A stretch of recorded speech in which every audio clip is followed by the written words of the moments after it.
Alrighty, this is really dark for some reason. Not sure what's going on.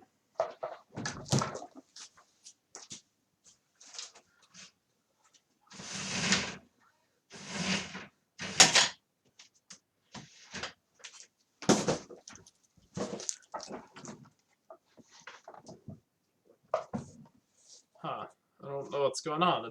It usually works.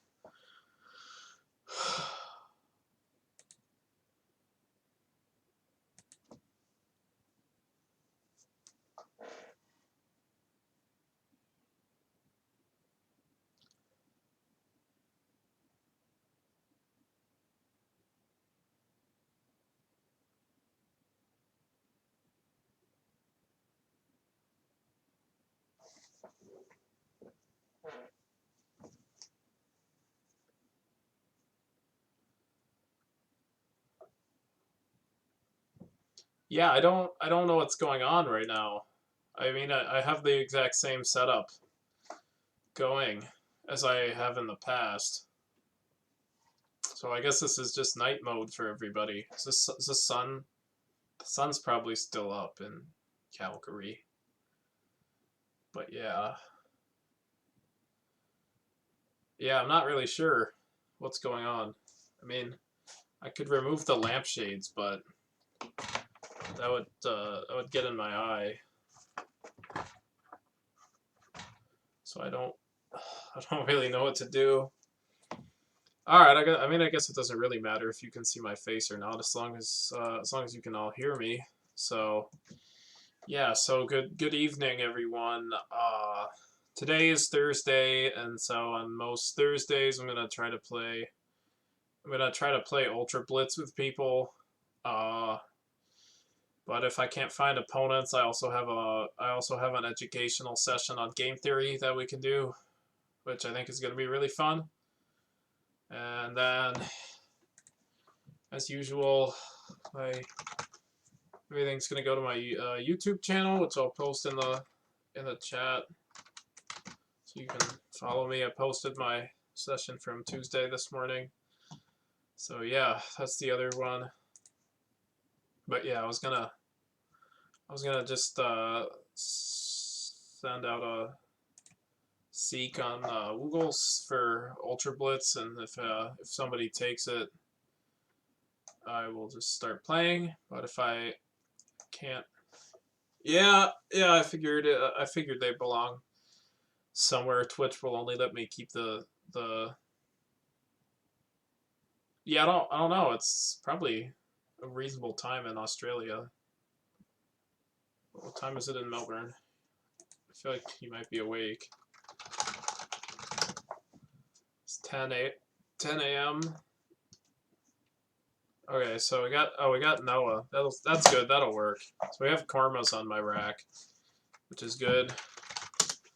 There we go. So yeah, good.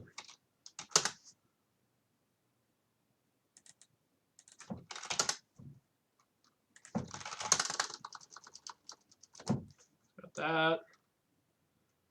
And then let's see, Nocturne doesn't play, so let's do that. And then I can't see anything, so we'll just dump the blank. And then yeah, just gotta get some plays down. Might have to get a phony or two down because I'm behind, and then yeah, so probably not gonna win this one.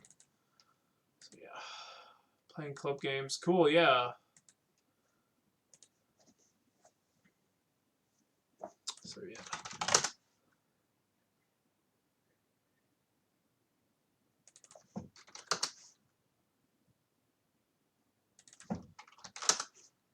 So we got what do we got? Then is there inletted? I don't think that's a word, so I'll just do something. Now I'm behind a little bit on time, so I gotta oops, SE's not a word, unfortunately. Wait, oop, I meant to play EX, unfortunately, so good thing he hasn't noticed the phonies. then it's probably gonna play. Oh, there we go. Just gonna play there. Get away on the board. Oh. Some KV instead, and then I just gotta get some plays down. So. And we went on time. Cool. So yeah, this is basically how it works in the Ultra Blitz. Just get as many plays on the board as you can.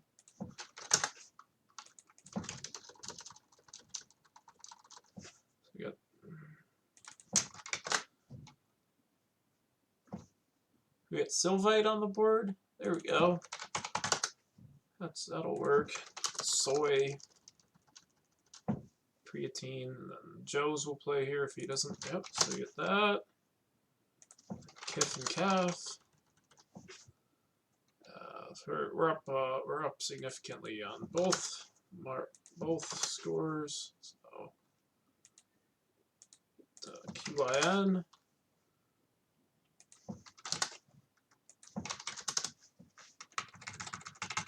And then yeah, so we got this one on time.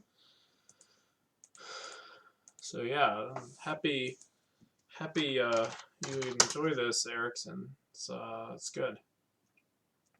It's halfway's a word. I'm gonna try it just for fun. Oh, it's not a word. Probably shouldn't bother in triple challenge. I'm a bit better than Noah at this, so there's no need to take a risk like that.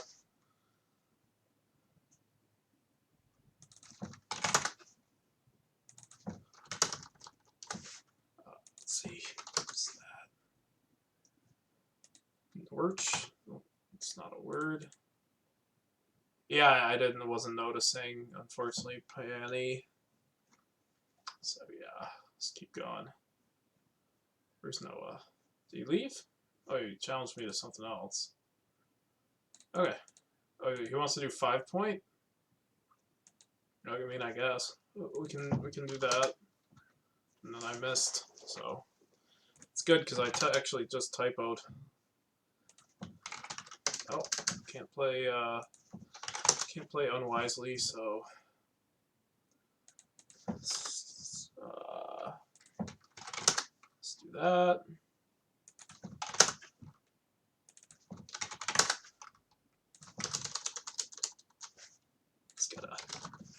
So yeah, but appears Noah has forgotten that this is a 5-point challenge. He thinks the game is over, so the fact that it's not is going to increase the chances that he goes over, and it's going to increase the relative value of phonying.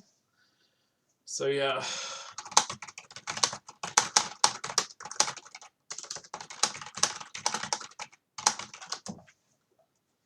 I think Void would be kind of cool. So he's matching me for triple challenge again.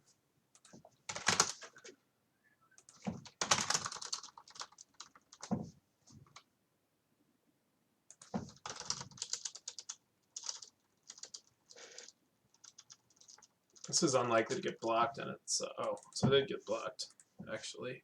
So let's play Buke for that. So I did have maligns, but I don't think it's worth the time to get my mouse over there. So I just id OE. Oh, I gotta be more careful. I've been misclicking. That's not a word. I'll win that one. More phonies, yeah. So they go down in value in triple challenge because you're risking the game. So. Fuck.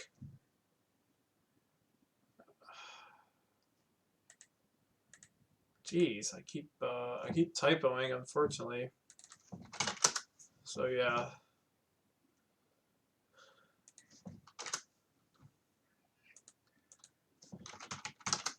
Just gotta keep going, I guess. All right, we're in the zone now, and he challenges my valid play. So yeah, just gotta. So he plays AF, so that's not a word. So I got mantids. So.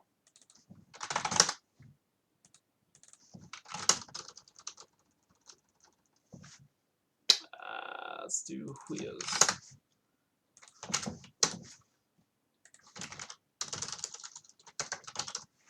Ah, shit.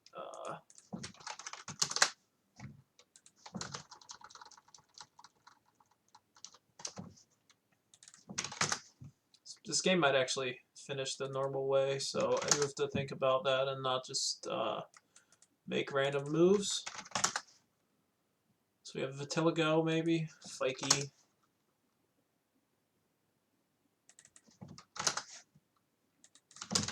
So yeah, I'm doing a purposeful phony there, so I did get away with it. I'm just gonna start passing. And there we go. So yeah. So yeah.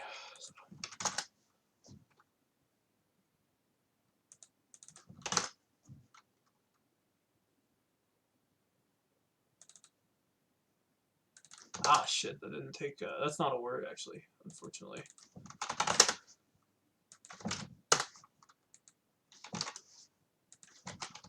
There we go, so we blocked that spot after a couple of turns. Let's go on for a speedy game, so we're going to try to sneak one in. Didn't work. And he actually phonied right before, so unfortunately, didn't work.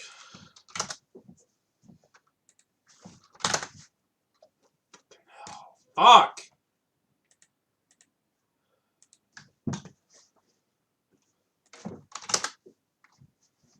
Not doing good. We cannot get Renminbi on the board. That would have been fun.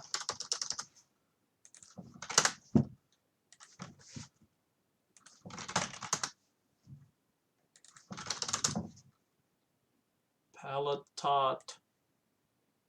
Oh, played FI. FI is not a word. So yeah, so we got Vonti. It's not gonna. I guess we can do it here. But I think it's probably better to just do that.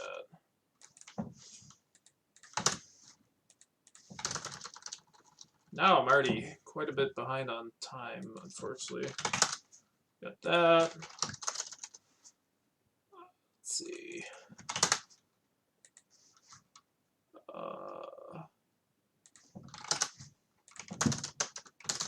I just gotta get something on the board. Is he gonna phony? I don't know. It's probably a good strategy to phony after tanking because you think your opponent has just set something up.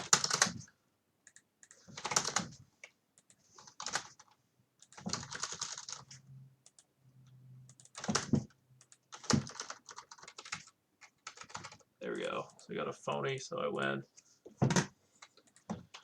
Alright. Valonia. Pre-wings, is that a word? It's not a word, so I win.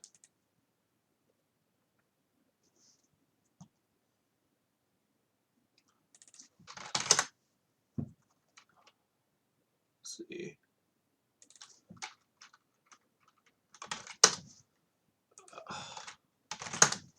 Boilers. A gasogene. Peonages. That'll work. Dessin. It's a poem with 10 lines. So do that. Nitrided. Trendoid. Oh, that just sneaks in right there. That's pretty cute.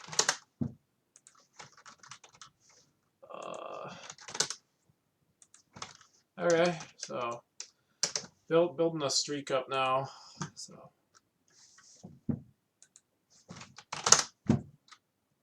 let's see.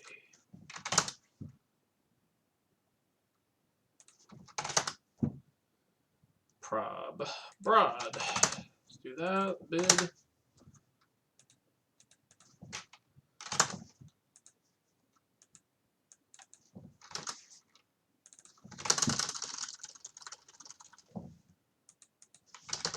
just gotta blast a couple of plays to gain a time advantage.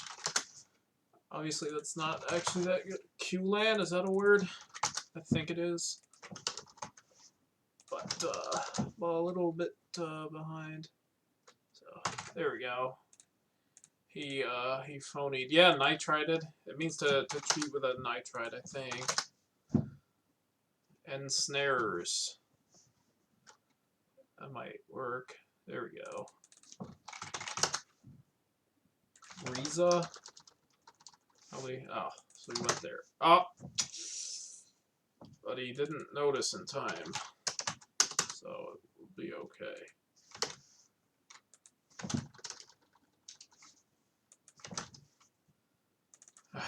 Just calm down. He's gonna get something. That's not a word. Yeah, I missed that.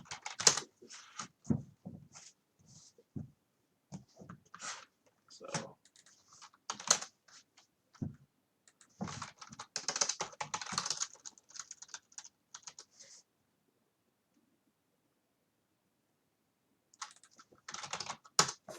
fuck. Ugh, it's annoying. Keep typoing. Gampa? It's a word, so I lose.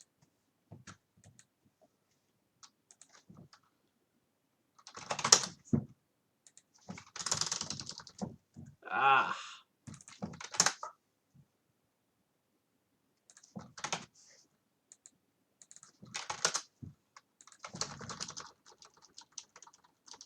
I just gotta get something on the board.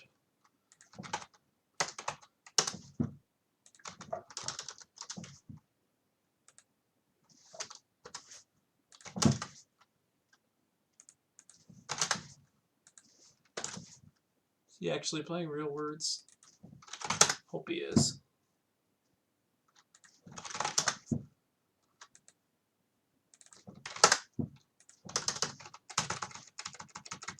And I played a phony, unfortunately. Is he gonna try to pass back? It's not gonna work. Let's see. Ah, I passed too many times. I was trying to get one more play down. I thought I was gonna be able to do it only twice, but I miscounted.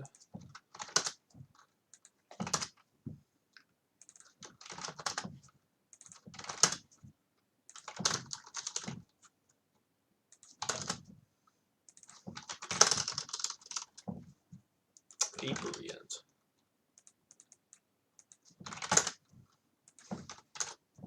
Ah, typoed again. Not doing too well on that front.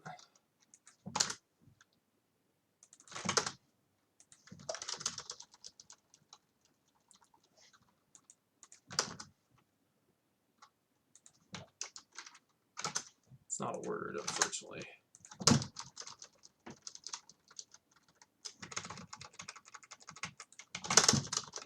Shit.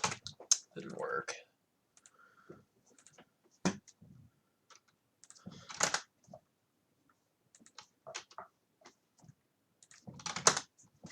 Baptisia. Ah, shit. That didn't work. Whew, that's an epic fail. Ugh.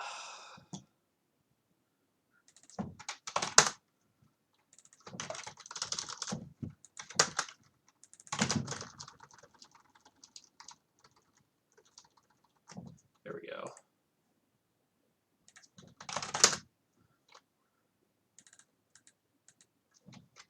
Alright, we're going to try out a new strategy. We're going to assume that he'll have already set up a play by now. Ready? There we go.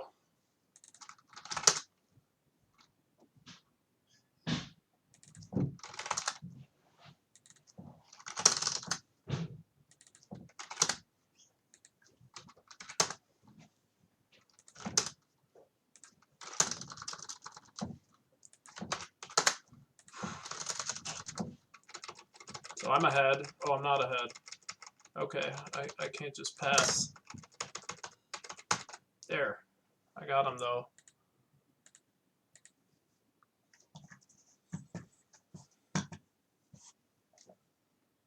The idea is to scare him into not ever pre-moving, because I may put a phony down. We'll see if it works.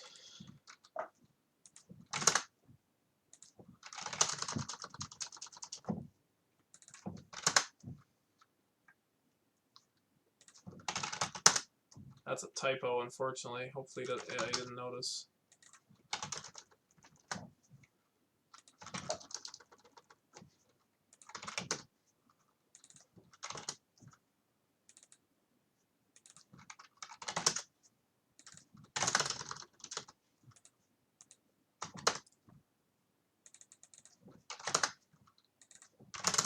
Gotta try a phony, I think, given the score. So I just pass. I think that might not have been correct.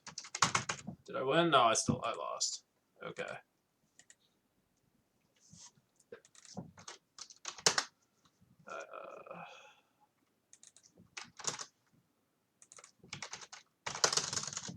So I guess a phony passed me, unfortunately.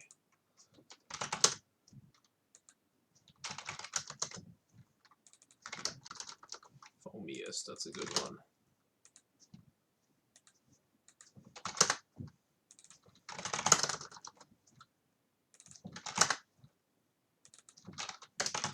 Try a phony.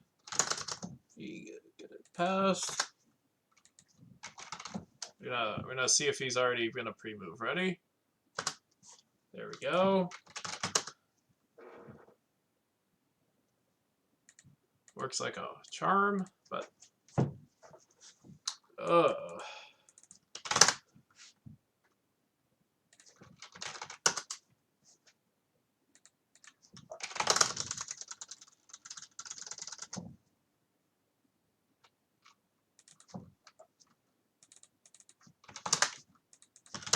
seems like he's always trying to pre-move, even if I might phony. So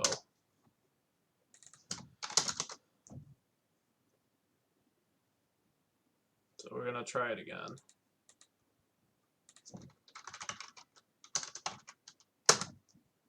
He didn't have a pre-move down this time, so we'll lose.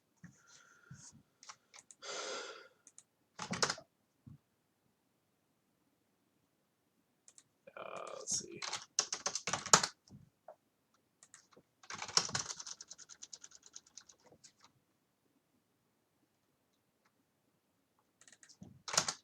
Yeah, another typo. Can't type tonight.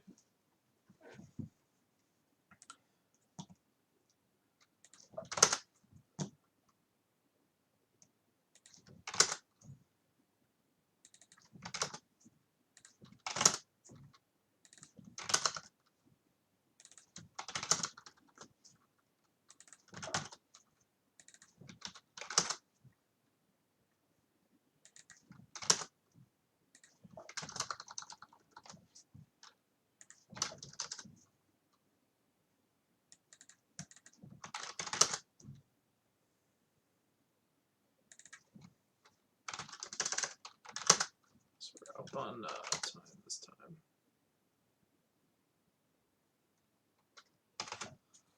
Alrighty, yeah. Who's actually watching right now? A couple people.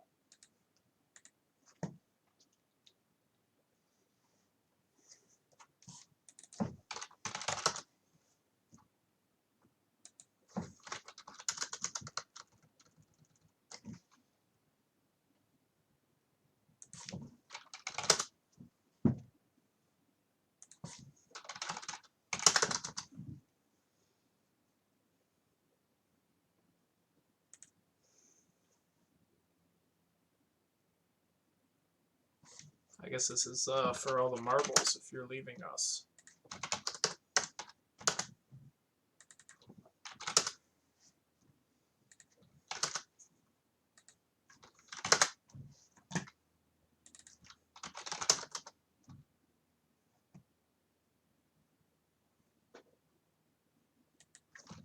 Guess I win.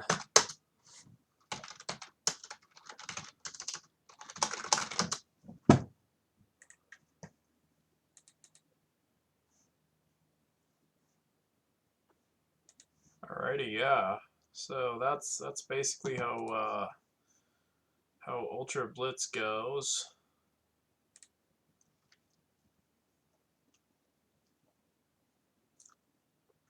Because I see if anyone else plays. Don't necessarily want to just like play a random person that takes my seek. If they're not good, I don't think it's interesting to watch. But yeah, it's not good at typing tonight. I did a lot of typos, unfortunately.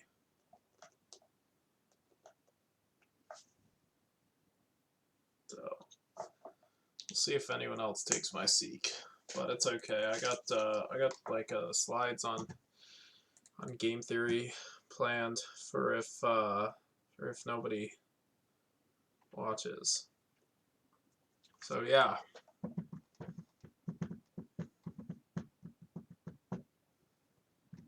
So if someone takes my seek in the next few minutes, I'll do that.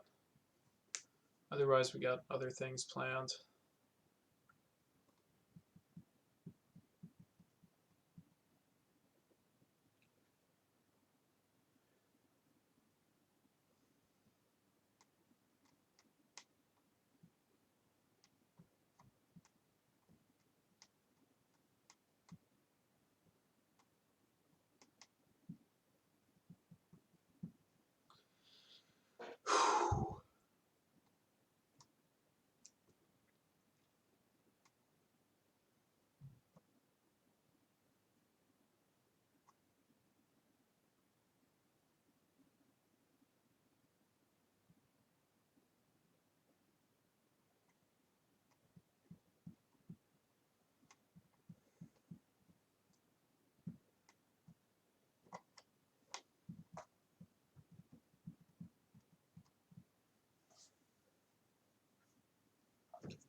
All right.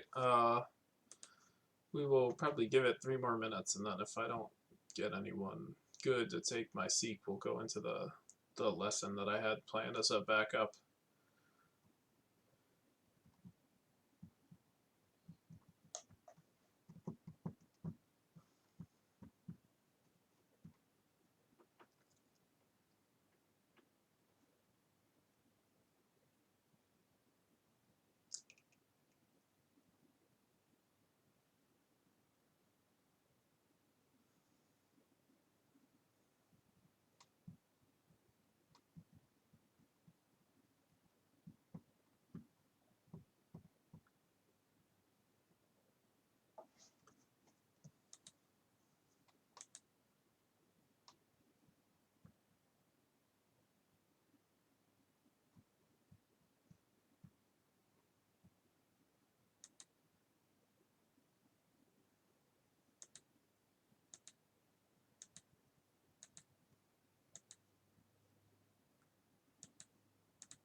So no takers, not gonna do it. Will can see you in the chat. It'll be fun.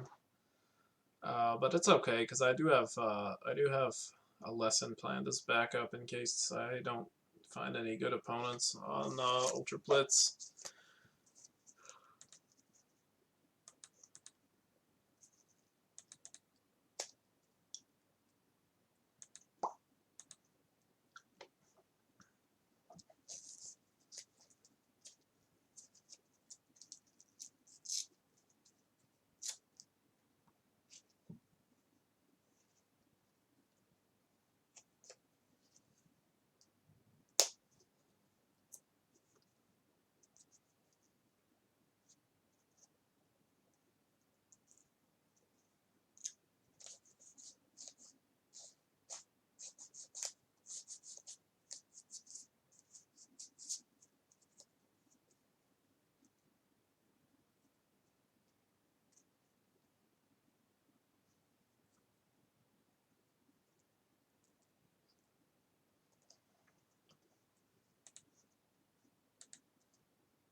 All right.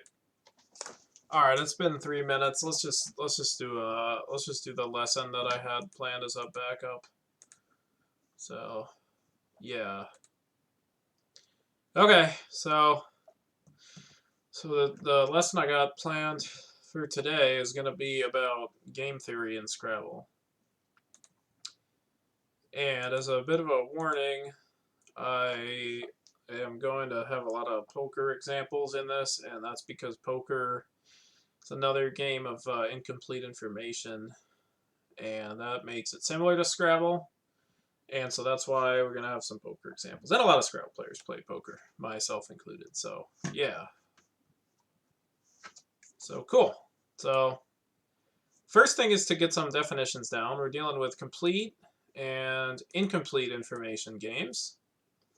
Basically, in a complete information game, you know all of your opponent's stuff. So, in chess, you know where your opponent's pieces are, right? For a game like checkers, you know where your opponent's checkers are. You know if they have kings, whatever. And then an incomplete information game, you don't know your opponent's stuff. So in poker, we don't know our opponent's cards. In Scrabble, we don't know our opponent's tiles. I know someone's going to bring up Indian poker, but we don't know our own card in that, so it's still incomplete information. And so for us as Scrabble players, if there are tiles in the bag, it's an incomplete information game. But in the end game, there are no tiles in the bag, so it becomes a complete information game because you can track tiles and figure out what your opponent has. Yeah, in Indian poker. I'm not sure if you said that before or after I said that, actually. But I might have said that without even realizing. But yeah, I mean, there's still incomplete information in Indian poker because you don't know your own card. So, yeah. Okay, cool. So, the next thing we're going to talk about is how game theory applies to a complete information game versus an incomplete information game, and what solving means. So, in a game like chess, you could, if you had the computing capability, you could solve it by simply going through every move, and during the game you know what your opponent could possibly do because you can see their pieces, so you know what they can do.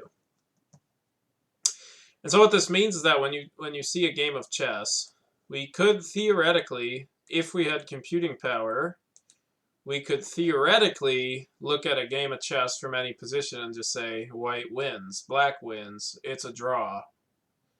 And any of those could theoretically be true, and we would be able to just tell. So incomplete information games are going to be a little different.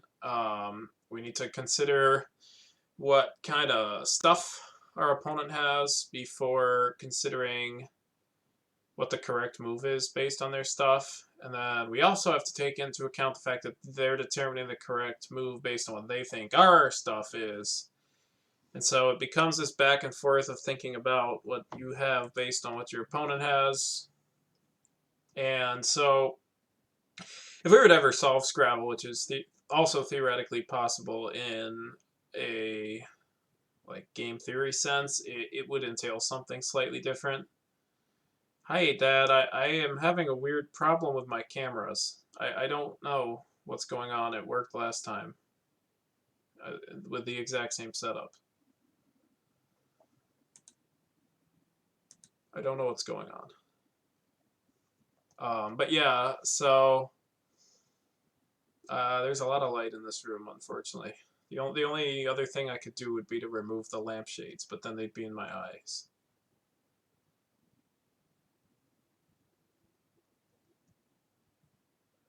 So yeah, so what solving an incomplete information game would entail would be basically looking at the starting position in Scrabble and saying, oh, the first player has a 52% chance of winning here or something. And then maybe you look at the first player's rack and you can say, oh, well, now it's 54 because that's a pretty good rack. But you can't just look at a position in Scrabble and say the first person's going to win, because the incomplete information aspect of Scrabble adds on a randomness factor. There is no randomness in a game of chess or checkers or something like that, and so it becomes fundamentally different. And then the exception to that is in the end game in Scrabble, we can just say that with perfect play, the first or second player is going to win, because there's no more randomness, there's no more unknown information, because we can track and figure out what our opponent has. And so, yeah. Alrighty, so I'm just gonna talk briefly about how to solve a game. We're never gonna solve Scrabble in the same way. So to solve a complete information game, we basically go to the end. We work back all the legal moves, and we make assumptions that people are going to make whatever play is best for them. And so if you have a theoretically winning position, you will always be able to make a play that leads to a win at the end. And so we do the same general thing for a game like Scrabble, but the difference is going to be that it's all about percentages based on the different racks our opponent could have and the different racks we could have. And these are known as ranges. And so all incomplete information games are going to be about ranges, because it's about what you could have in any given situation, and it's about what your opponent could have in any given situation.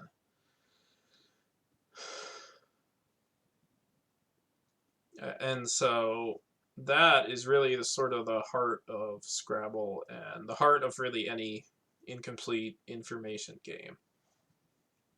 So now we're going to talk about ranges a little bit. So a range is basically just anything you could have or anything your opponent could have. So anything you could have is your range, anything your opponent could have is their range. And then a holding is what you actually have, or what they actually have. And Scrabble, like any incomplete information game, is going to be a game about ranges. It matters much less in the long run what they actually have, and it matters much more basically the weighted average of what they could theoretically have, because that's really what we're playing for. And so we're basically making the best move by considering all possible holdings they can have and the likelihoods of all of them. And that's true in any incomplete information game. Which includes, Scrabble or poker or really anything. Anything where you don't see things about your opponent.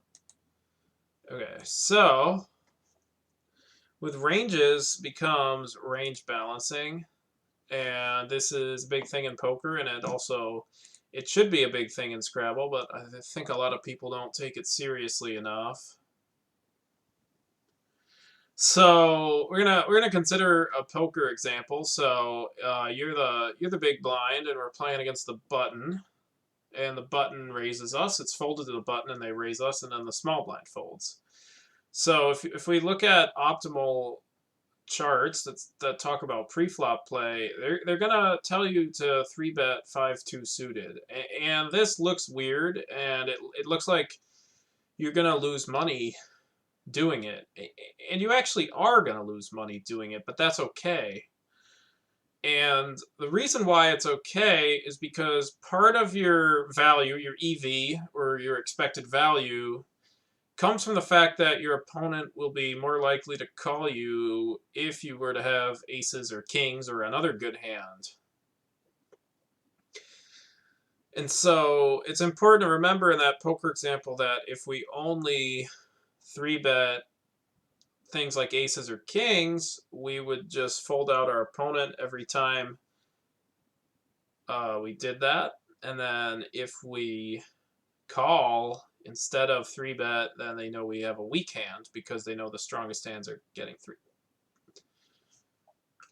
And so it's important to balance your range. And what that means is it's important to have, for poker, it means if you make one decision like raising, you have some good hands and then some weaker hands. so that your opponent doesn't know what you have. And the same is going to apply to Scrabble. Sometimes we want to keep bingo tiles, sometimes we're going to keep different kinds of things in order to make sure our opponent doesn't really know what we have. And range balancing, really, it applies really any time in any Scrabble position. Really, any incomplete information game is going to have some element of this to it. So we'll talk about, yeah, so we got the common rebuttal in SpongeBob font, which is somebody saying that balanced ranges are complicated.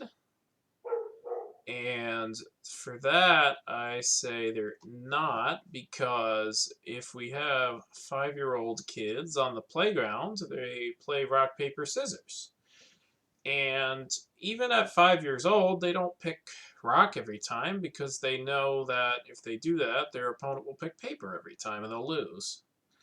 And it doesn't take that long to realize that, and that leads them to make a balanced range, and it's really no different in any incomplete information game, which includes rock, paper, scissors.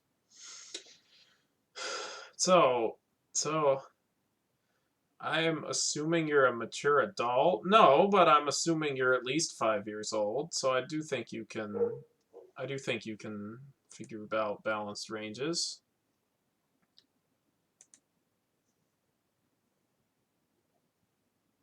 Yeah, fair enough, right?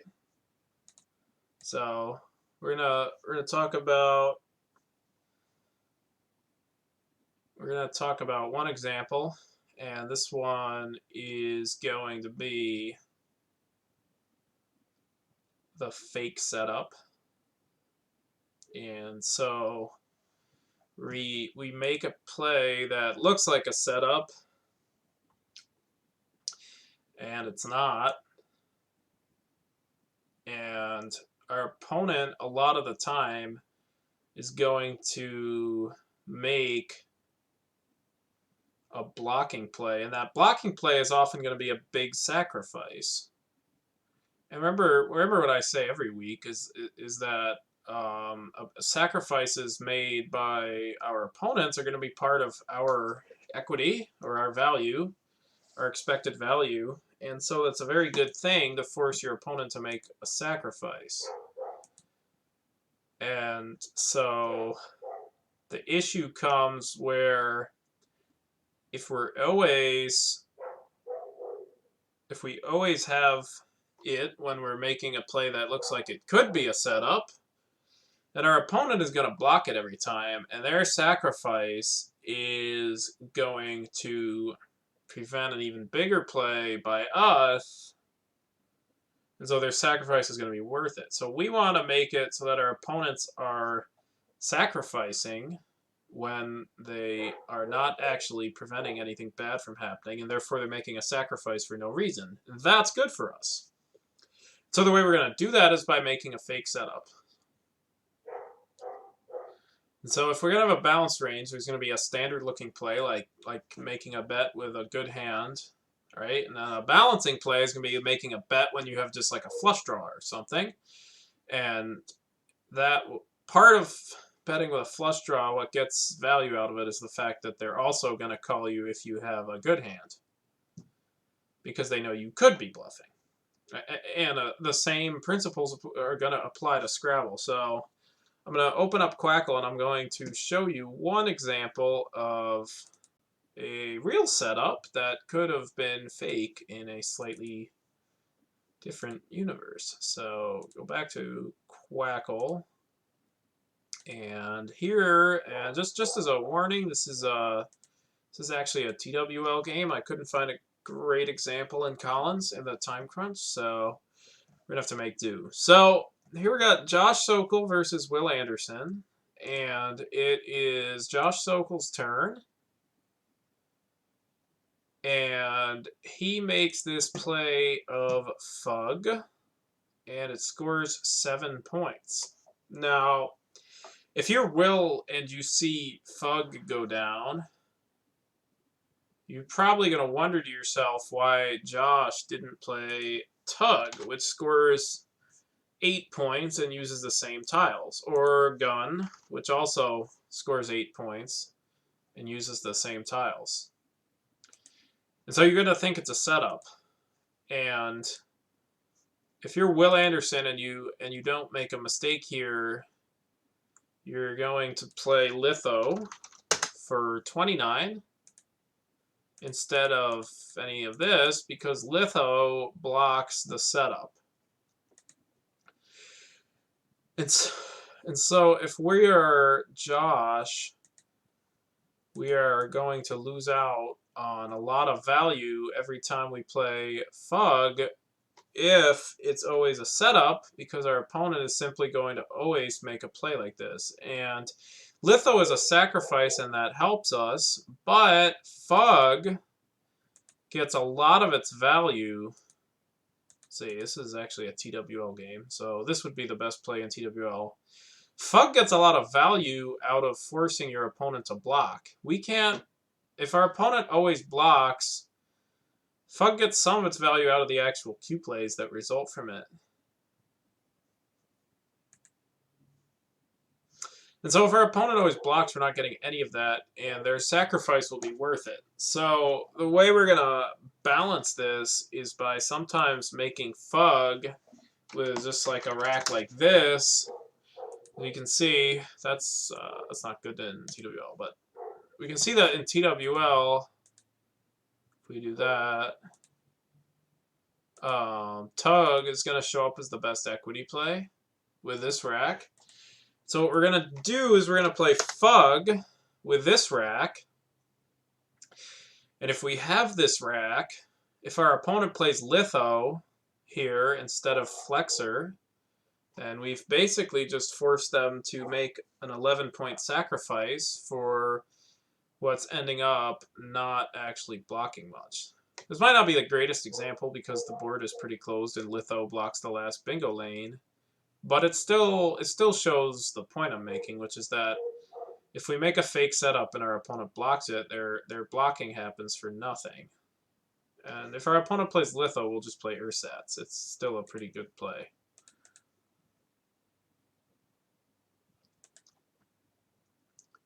So basically what I'm saying is that some percentage of the time when we play Fug, we need to not have QU so that our opponent will be on their toes and not sure if they should block it or not.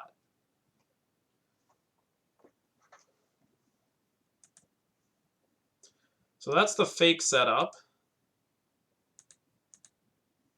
And they can generally be minus EV in the immediate sense of this actual position, but plus EV as part of a balanced range. So what that means is that if Fug is not always a setup, our opponent's going to be less likely to block, which means that sometimes, the times where we actually have QU, we're going to get a 70-something point play down. And then sometimes we're going to not have it, and we're going to force our opponent to block. And they're going to be blocking for no reason and making a sacrifice. And that sacrifice is going to help us.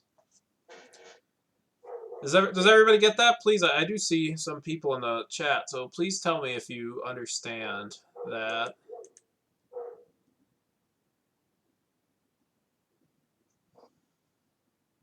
Understood. Good. Yeah. So this is not that common, but it will come up sometimes.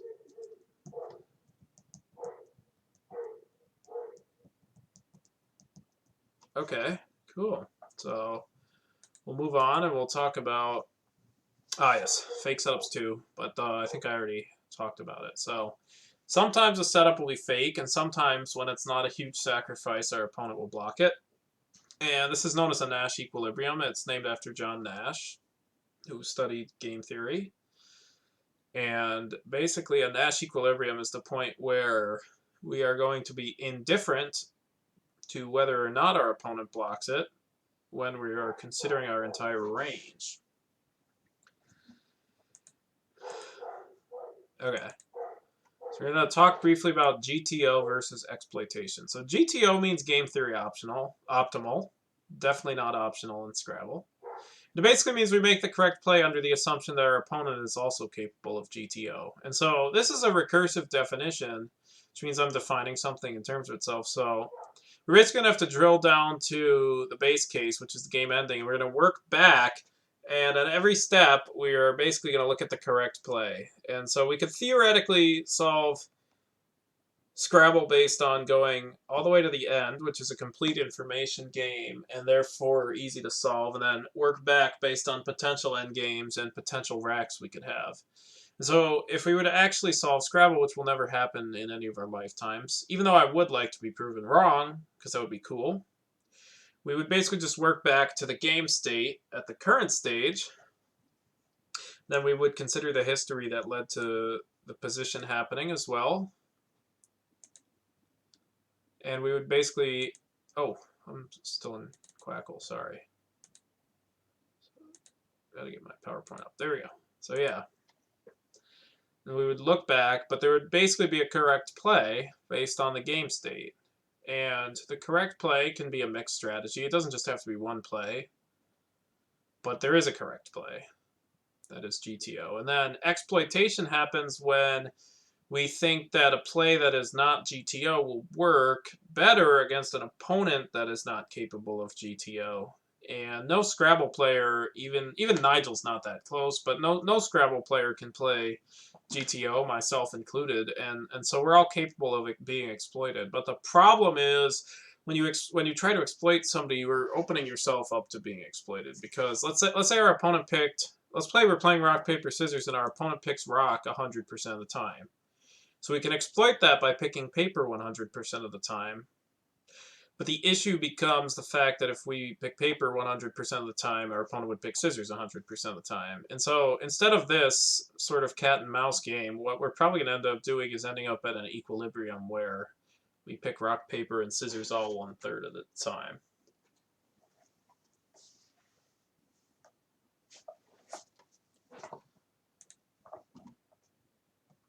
Hi, Josh.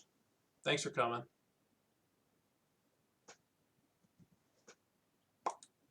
Was gonna do Ultra Blitz, but I couldn't find an opponent after I played Noah a bunch of times. So I created a PowerPoint on game theory just to try to have something to talk about today. And then my lighting is weird for some reason, unfortunately. So yeah. So the next thing we're going to talk about is fake fishing. So sometimes on a very closed board, we're going to have a rack with nice looking bingo tiles that do not have a bingo. And we're going to make a play that scores a couple of points. But it looks like a fish because it is a fish. And so if our opponent knows it's a fish, they're not going to open the board because they know that if they open the board, we're going to be very likely to bingo. And so there's going to be a counter strategy to this, and that is going to be to keep tiles that are relatively a lot better on a closed board. And so the candidates for this are going to be the Z, the X, and the H. And the reason why those are good candidates is because they're in a lot more short words than they are long words, which means that they're going to hit harder because there are a lot more short words being played on closed boards. And so there are a couple other candidates like QU. So a fake fish, our range has to include fake and real fishes. Because sometimes, because our opponent's not going to be as scared of bingo, they're going to make a setup play thinking that sometimes we have the Z, if it's marginal, if it's a marginal situation. And then if it's a marginal situation the other way, they might not open the board, but they might give us a closed board that hits our Z very hard, or our X, or our H, or whatever we got. And so, yeah. So the next thing, I'm gonna show an example of a fake fish. So we got this situation, which is from one of my own games actually, and some of you will notice this is a position that I won't shut up about. And the reason why I won't shut up about this is because I haven't seen other people adjust their play to include plays like this, and I think it's really important. So we got this nice looking rack. We can't quite bingo, right? It'd be nice if the I were an E, because we'd be able to play Seltzer, but we don't have it. So our options are going to become Les, and then Zia, and then this Tiffs play that I actually made. And what we're going to notice is that the board created after I make the play Tiffs is going to be very closed. But more so to the point is the fact that Tiffs looks like a more fishy play. Despite scoring 23, it looks like it can easily be done with a rack like this, right? Where it's just clearly far and away the best play. And it is. Or we can add like an L. And, oh, never mind. Let's pick a better, that might work.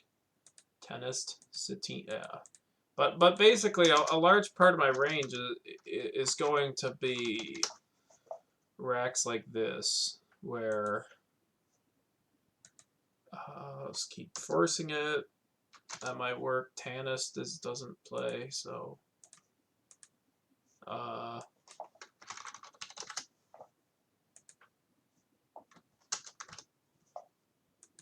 right, you get the point.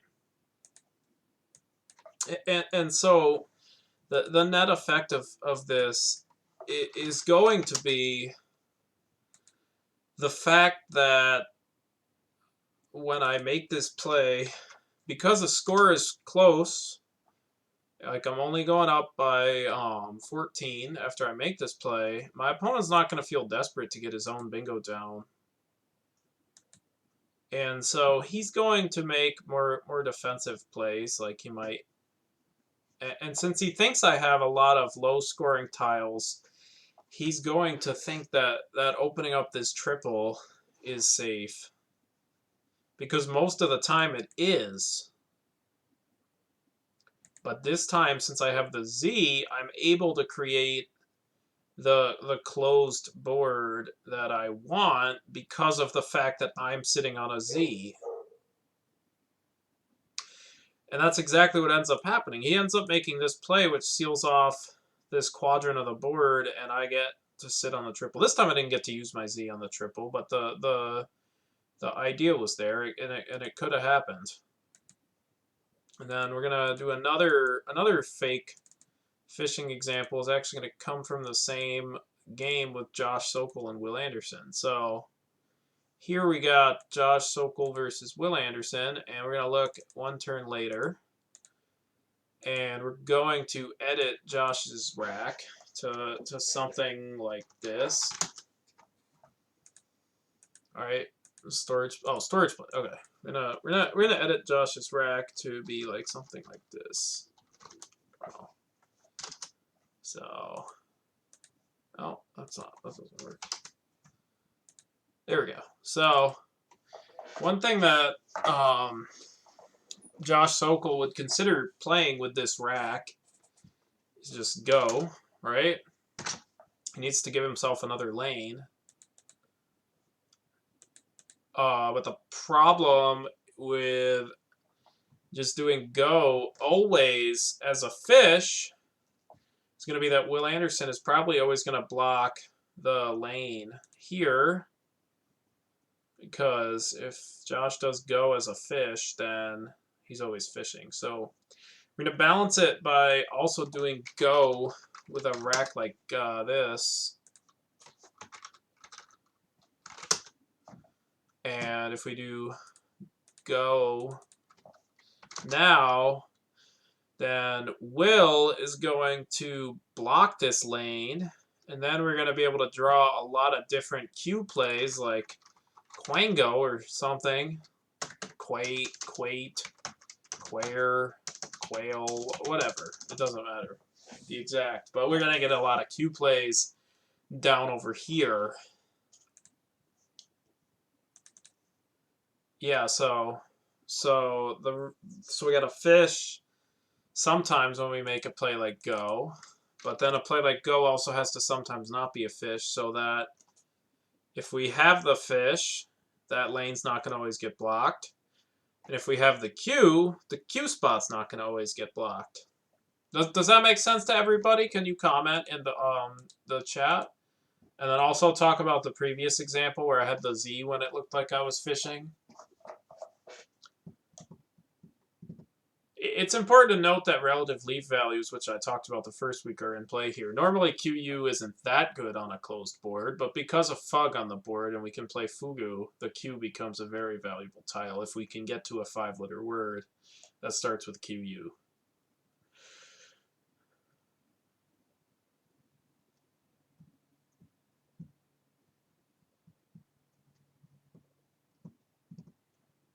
All right, anybody else?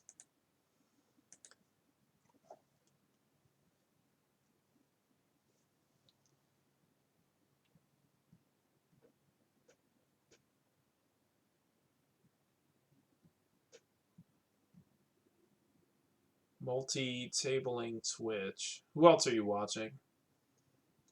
So I just said, I was talking about how this play go works the best if it's sometimes a fish. Who is foundering?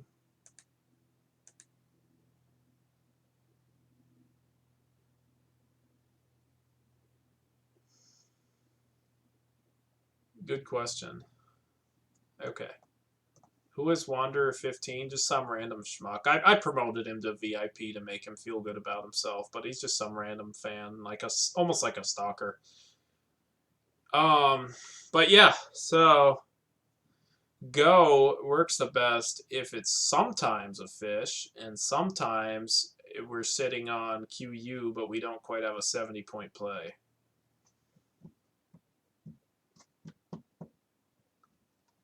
Does that make sense to you, Erickson? You would good. It's correct to totally do that. I'm glad you would totally do that.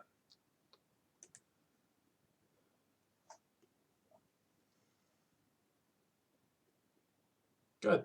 Okay. Cool. So we'll go back to the PowerPoint.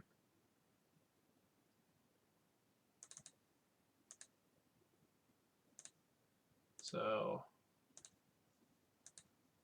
exchange 1 on the opening play is the next one, and we already talked about this 2 weeks ago when we talked about when to exchange, but since it also fits here, I decided to talk about it. So if we exchange 1 on the opening play, we're not going to always hit a bingo. And so we're sometimes going to have, well, a lot of the time we're going to have a rack that forms 8s but no 7s. And so if we exchange 1 too often, we're going to disproportionately have a lot of dead racks that don't bingo. And our opponent's going to exploit this by also just exchanging back. And it's good for our opponent because they are going to end up with an information advantage heading into the 6 pass if we're heading in that direction. So it's going to be better for our opponents. And so what this means is that we're going to try to come up with a rack that hits the board where our opponent exchanges hard. And so the best candidate for that is going to be a rack with a high point tile that doesn't hit any 50-point plays, but that could, if a lot of different tiles we hit. And that's what I was talking about with the example I gave last week. So we'll quickly set it up in Quackle. It was like it was this as the opening rack. So this is the opening rack, right? So, and we're playing Collins now. So here we got this opening rack, and it's not. So what are we asking? Is it good to exchange on a Z rack as opposed to playing a 3-letter Z word? Well, it depends on the rack. we can create one probably, like,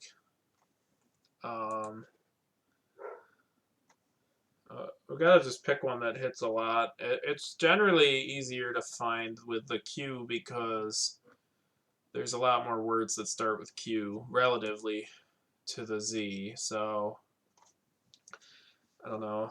I once did it with this as my opening rack. I exchanged the D, but I don't know if that's correct. But I think it works pretty well because if I draw an E or a blank, which is going to happen something like 16% of the time. Let me check. So yeah, so 15% of the time I'm gonna draw the E or the blank, and I'm gonna hit bronzes if my opponent exchanges back. And then if I draw the I can hit Zoris. And then if I draw, I think there's a couple other ones where I can hit hard. Let's see. Do I have something here?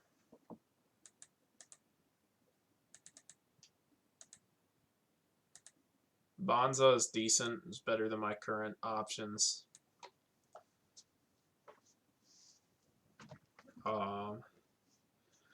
But the main takeaway here, yeah, O gives me like Zunes. And so that's already almost 50% of the time. But the main takeaway here is that it's actually probably minus EV in the current sense. But we get a lot of EV out of our opponent going to play more the times we actually need a floater to bingo. That's where we get a lot of our EV out of.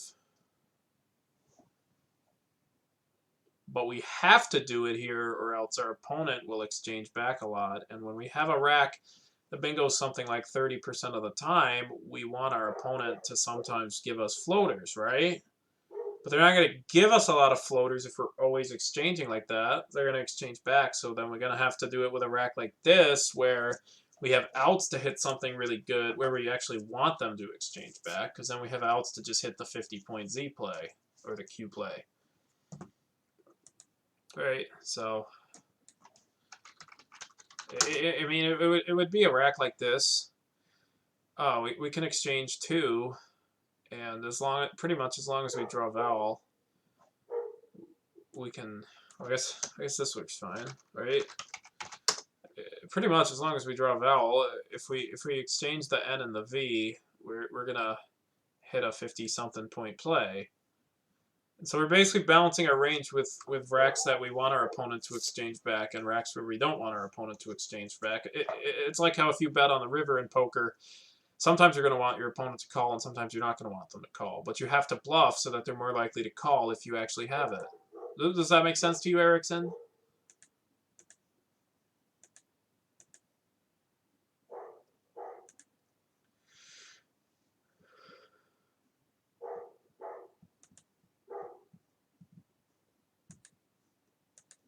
Good, yeah. Okay, so we're going to go back to... Good, okay, thank you, Rod. So the next one is going to be a bit of a story. So there's a NASPA email that they send every week where they just sort of talk about what's going on. And one of the columns was called Ask an Expert. And in this column, a couple of months ago, I think it was February 18th, they asked the question, when should you pass on the opening play? And Chris Cree gave a very incorrect answer. And it kind of angered me that they were even willing to publish it, because it really didn't follow logic or reason at all. And so Chris Cree says that you should only pass on the opening play if the value of your tile sums to 5 or 6. And so if in this situation you get to 6 pass, you're always going to win, or you're going to tie if you have 6 and your opponent also has 6. But there's a gaping hole in what he said. And so what is that gaping hole? Can someone tell me in the comments?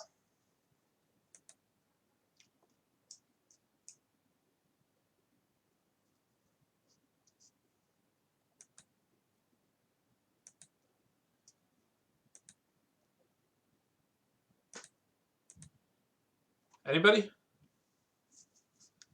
So if my opponent passed and I knew that the sum total of their, I know it's like saying, oh, it'd literally be like 6 implies a blank. Yeah, I know. Chris Cree's saying you should only do it with a blank on your rack. It's wrong, and why is it wrong? And I do think it's kind of a problem that the head of a Scrabble organization is going to say something so blatantly untrue about the game. But that's just me. I personally think it's a problem. It's just me, though.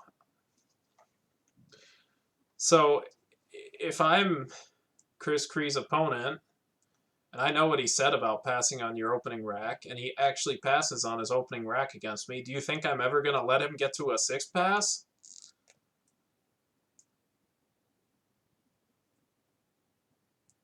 Yeah, you have an edge, but the idea behind passing on your opening rack is if you have a 6-point rack and you get to 6 pass, you win automatically. That's sort of the point. But you might want to win by more than 4 points, but if you can just win, I mean, if you're playing someone as good as you, your EV is 0, so unless you really need the spread in the last round, winning by 4 points is already better than average. Unless you're, like, I'm only going to suggest doing this against somebody who's as good as you.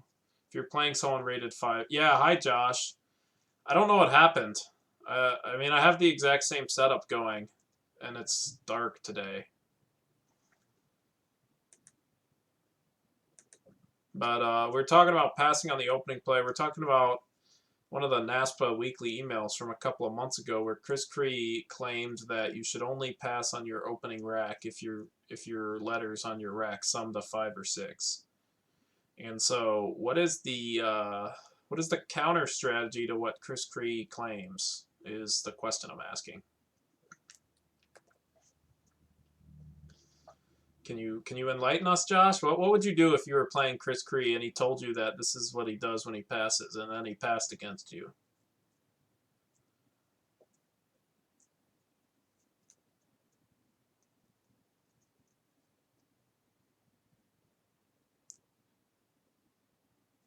Yes, it is. In the grand scheme of all the things Chris Cree has done, it's probably a very minor thing. But I do think it's a bit of a problem that he's going to post something incorrect in a column called Ask an Expert.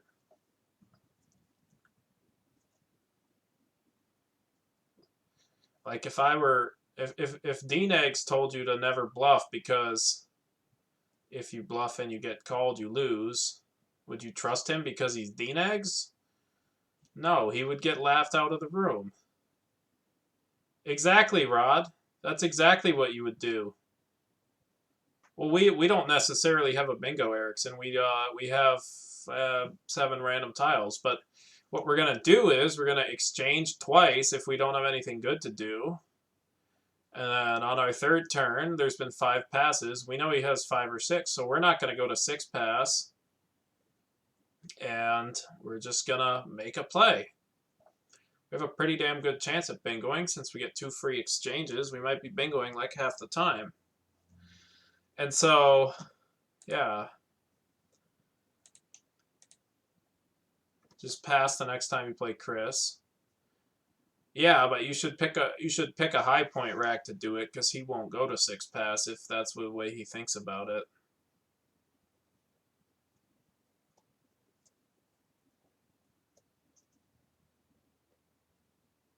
You will pass with anything. You could open with A.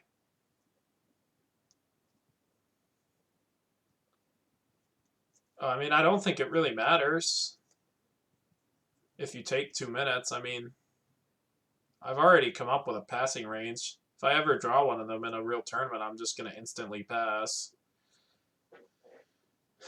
I mean, I don't know. I don't see why it matters.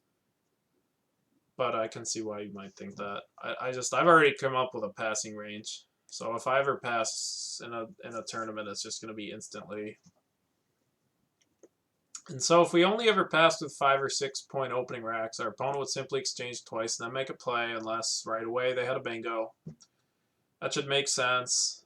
And so the net result is we're just giving our opponent 2 free exchanges and the first turn, which is a huge deal. That's like 40 points of sacrifice for maybe 10 more points on your opening rack bingo, and it doesn't make any sense. And so for passing on the opening play to ever be correct, we're going to have to sometimes have a high point rack. And this sucks because sometimes we're just going to lose if we just pass. But the high point racks get their value partially out of the fact that your opponent might set you up for a nice play. And partially because of the fact that they'll be more willing to go to 6 pass if you have a low point rack. And so if we have a high point rack, those are the racks where we want our opponent to play. And then if we have a low point rack, those are the racks where we want our opponent to let us go to 6 pass. And because we have high point and low point racks in our range, we are putting our opponent in a situation where they don't know what to do.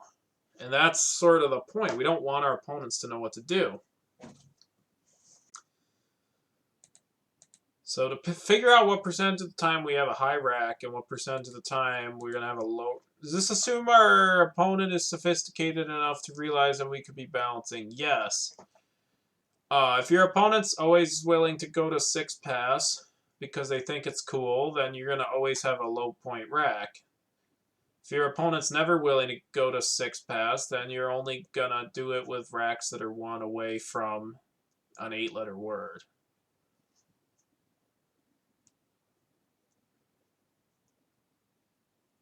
If your opponent's never willing to go to 6 pass, you can do this with any rack that's like doesn't have an 8-letter word but has a bunch if your opponent makes a play. Because they're never willing to go to 6 pass. Going to 6 pass would be how they exploit you. But if they're not willing to do that, and then if your opponent thinks that all the cool kids do 6 passes and they want to do it just for the memes or something, then we're gonna just do it with a lot of low point racks. And it's important to note that both of those are exploitable. Any deviation from GTO play is going to be exploitable, but it doesn't matter because if we know they're not going to do it, we can't be exploited. So, does that make sense? Regular kids in 2021. I think I know what you're going to say next, and I welcome it. So regular kids in 2021, I worked really hard for many years and got a 6-pack. And then Scrabble kids in 2021, I worked really hard and finally got a 6-pass. Yeah, well, I've had a 6-pass. I probably shouldn't have bothered because it was against Eliana, and I'm a heavy favorite against her just making regular plays, but it was fun. I thought it was cool.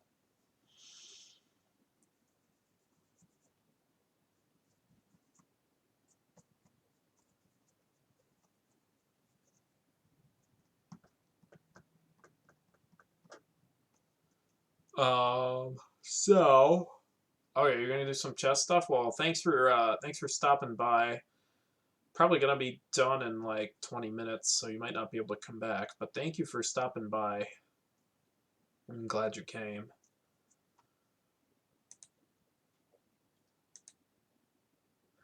And so now we're gonna figure out how often we should have the low rack and how often we should have the high rack. And basically, it's based on how likely our opponent is to win if they make a play on their 6th turn and avoid a 6-pass. Because the way equilibriums work is we want our opponent to be indifferent between the 2 options. So for those of you that play poker out there, let's say I make a pot-sized bet on the river. So I'm trying to, if I do that, I'm trying to have the best hand 2/3 of the time. And the reason for that is because I want my opponent to be indifferent between calling... Sorry, I want to be indifferent about whether my opponent calls or folds. And so the one third of the time I'm bluffing, and 2/3 of the time I'm value betting. The reason for that is because my opponent has to have the best hand. Right? We're equally likely to have a good or bad hand based on the complete random deal of the deck. And so my opponent's going to have to be good 1/3 of the time to call profitably. And so I want him to be indifferent, so I'm going to make sure he is good, in fact, 1/3 of the time. So it's similar in Scrabble. If our opponent is 40% to win by making a play on their sixth play instead of passing, we're going to create an equilibrium by making sure he's good 40% of the time if he goes for the sixth pass. So we're going to have a low rack approximately 60% of the time in our range, and a high rack approximately 40% of the time in our range. Right, so again, there's two different sort of types of play that we can make, and basically what this means is that there's two different end outcomes. Sometimes we want our opponent to go to sixth pass, and sometimes we want our opponent to make a play. And so let's create a range. Does that sound fun? So we're gonna create a range. We're gonna test out. We're gonna test it out. So we're gonna go back to Quackle. We're gonna pick some racks. And we're gonna see what sims well. So we're gonna try all kinds of different stuff. Like this is one rack. It makes no 7-letter words, but it makes an 8-letter word with every vowel. And so the sort of naive, just standard play would be virtue. And then the other thing worth considering is just passing, because we can play, if our opponent makes a play, we can hit it, and oftentimes it'll be on the triple. So if we do a basic simulation, we're actually going to notice that passing is going to sim very close because we're very likely to bingo. And this isn't great logic because our opponent's actually going to exchange a lot more than we think they are. But the fact that it's simming this much better without any sort of adjustments means that it is worth considering. So we'll add this to our range. I'm going to create a little text file, right? And so that's one thing worth considering with the passing. We're going to create some more. So here's another option. Our best sort of standard naive play is going to be Coxie. But we could also pass. And the reason why we're considering passing is because, hi, I'm going to welcome some people. Ice Wizards, I don't think I know you, but thanks for watching. Commander Root, thank you for watching. And then Bing Cortana, I don't know if I know any of you, but thank you very much for watching. Anyways, we're talking about when you might want to pass. So the reason why we might want to pass here is because if our opponent plays an E, we can play the word exocytic, right? So, and then if our opponent plays an O, we can play the word oxytocic. And if they end up putting it on the star, it would be even better because then we can put it on the triple word score and get over 100 points. I think it's 116 if we can get exocytic down because Y is doubled. And what's that? 8, 16, 26. Oh, it's 128, I think, or 100, and then 100 and 119 if it's oxytocic. But that's a really big score. So again, when we do a naive simulation with a pass, it's going to end up way ahead because of the possibility of playing those two bingos. So. Oh wow, did I get rated or something? I suddenly have a lot of viewers. Abbott Costello, thank you for watching. Droop Dog, thank you. Casino, thanks, thank you. Electrical Longboard, thank you for watching. Extra More, thank you. FTO Payer, thanks for tuning in. Go With Him, thanks for tuning in. Have This Too, thanks for tuning in. And Joint Effort, thank you. So what we're talking about right now is when you're supposed to pass on your opening play. And we're basically trying to construct a balanced range so that our opponent doesn't know if they should go for a 6-pass or not. So here we've got another play that sims significantly better as a pass with no assumptions, which means it's probably going to be a little better with the assumptions. So we're going to add this to our range, right? And so the next rack we'll consider is this rack. It is close to Survivor, and since Surviver is a word, we can pass. And it's probably going to be better than the relatively uninspiring play of Virus, which burns our S. So we'll see what it's like with a pass. And look, again, it's doing significantly better with no assumptions made, because we're going to be very likely to bingo.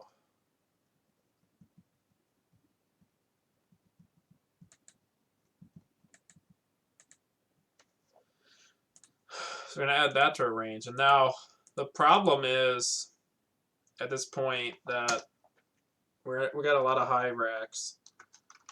So we're gonna add some low racks now, because if we just had high racks, our opponent would just go to 6-pass with us.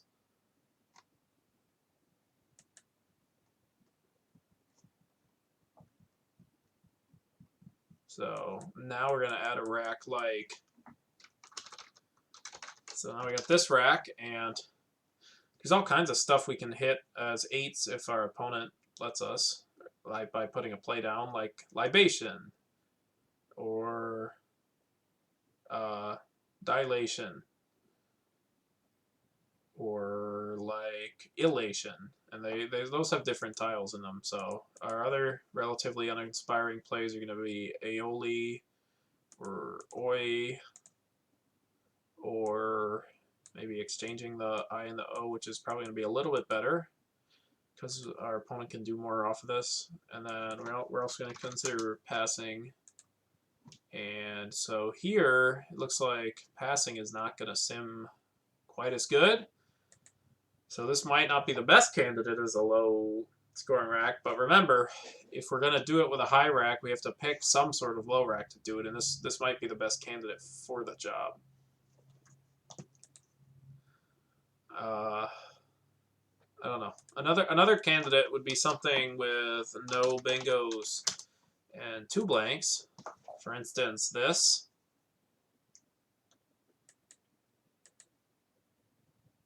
Oh, are there any bingos in this? Epinau, yeah, so that one wouldn't work. So there's no bingos here. We add pass as something we're considering, and then we sim it against the other good-looking plays and see what we got. And then there's an advantage here, which is the removal aspect. And the reason why this is a good thing is because if we have this, our opponent cannot have a blank, which means that they cannot have a 6-point rack to try to compete with us. So you're going to end up making more actual plays based on the fact that the rack values are going to be a little higher. And that's good for us for different parts of our range, right? So that's good for us if we actually had a high point rack here, which is part of our range. So we'll add a IIOO blank blank, and then a IIOLT blank. So now we are going to look from the perspective of someone whose opponent just passed. So now we're us, our opponent has just passed, and we're looking at this rack. And do we wanna make a play like, okay, so we're gonna have an imaginary different rack of this. So now, given everything I said about trying not to put floaters on the board, do we really want to play Shadoof? I don't think so. I think we're better off just exchanging down to something like AS and digging for a blank to see if we can go to 6-pass with 6 points on a rack. Because remember, if we had something like this, do we really want to play Vex here? Because if we do, our opponent might play Exocytic. Right? But this time we have this. Oh wait, Vex. It wouldn't work there. Vex blocks that. But let's say we have this. Do we really want to play Velet? Now our opponent might have Exocytic. And then we're going to score 128. And so that's why we might not want to make a play. But then on the other hand, if we have this, we want to go to 6-pass. But on the other hand, if our opponent has some sort of 5-vowel 2-blank combo, we're setting them up if we play Velet. So basically, we don't know what we want to do, and that's a good thing. That, like, you want to put your opponent into a situation where they don't know what to do. So that's why we do things like that, like passing. And my disclaimer about passing is going to be that we don't yet know if it's correct. Giving up the first turn in any situation is going to be a big deal, so you're going to have to pick racks where you are significantly more likely to bingo, as opposed to racks where you already have a bingo because you're not doing as much. Thank you for showing up. Tactics. Thank you very much. It'll be on YouTube, the part you miss. And then I'll plug my YouTube again. It seems like we got some new viewers. So yeah. And so for you guys, I'm gonna be doing this every Tuesday and every Thursday. Usually on Thursday, I'm gonna do some more on the side of playing Ultra Blitz, but I decided I would have a PowerPoint just in case, so that my YouTube channel's in the comments. Yes, thank you. I hope you enjoy it. Okay, so then the last topic that we're going to talk about is diversity. And so diversity is going to be a very important factor when we try to balance our range. And so what is diversity? So it basically means that you basically want your opponent to never feel safe. Because after anything your opponent does, you can hit it with some part of your range. So if your range is diverse, it means that you can hit whatever your opponent does hard with some part of your range. So in poker, let's say the board was like a king 9-3 rainbow. So I'm the guy that was a blind and called a pre-flop raise. So I can't have like aces or kings, but I could have something like king queen. So if I'm going to check raise, I'm going to check raise something like that. Which is good if a brick hits, right? I'm gonna check raise something like Jack 10, which will be good if a queen hits. I'll check raise my sets, which are just good no matter what, pretty much. And so my opponent's not gonna know if that turn brick is good, the queen, the king, the ace, whatever. They don't know what they want, and that's a good thing. We don't want our opponent to know what they want, because then they would have an easy decision to make. So in Scrabble, this means that basically any type of play your opponent could make, you don't want them to feel safe. So that's why if we make a play that looks like a fishing play, we don't want our opponent to be like, all right, close board. And then for the opening pass example, we don't want them to know if they want to pass and go to 6-pass or make a play. So no matter what our opponent does, we want them to not feel safe. If they go for the 6-pass, we're going to often have one of our low racks. If they make a play, we're going to hit a lot of their plays with bingos. Does that make sense? This is the last topic, so I'm gonna head out after this. But I do hope everybody understands this. Thank you everybody for coming. And so yeah, we'll be back on Tuesday with something, not sure yet, but I had a lot of fun doing this one. I think it's important, and I am gonna throw it on YouTube as soon as I can, so that's good. So I'm gonna wait like a minute or so to see if anybody does a comment.